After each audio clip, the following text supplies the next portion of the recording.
25 मई 2024 को फजीलत माब arch bishop doctor Joseph Arshad bishop of Islamabad Rawalpindi की क़यादत में एक मसीही वक्त ने मुजाहिद कॉलोनी सरगोदा का दौरा किया। उन्होंने सरगोदा के DPO असद इजाज से मुलाकात की और मसीहियों के तहफ़्फ़ुज़ का मुतालबा किया।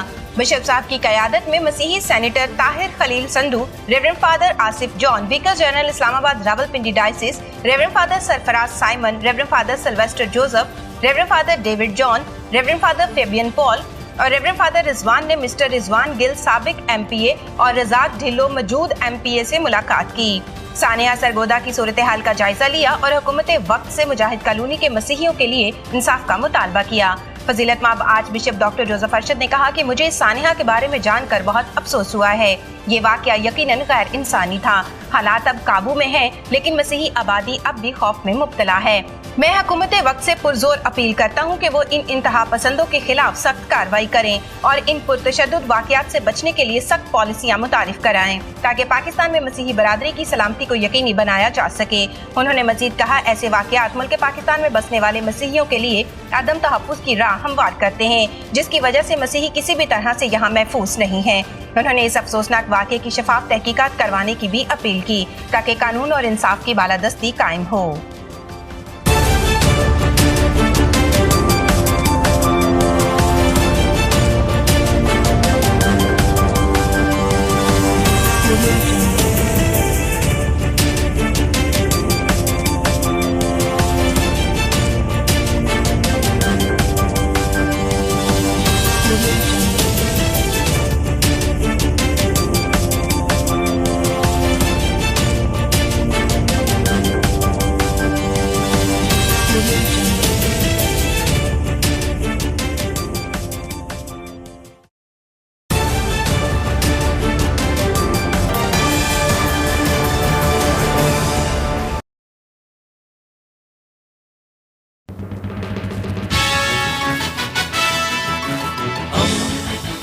दोस्ती का पैगंबर, रेडियो वेरितास एशिया।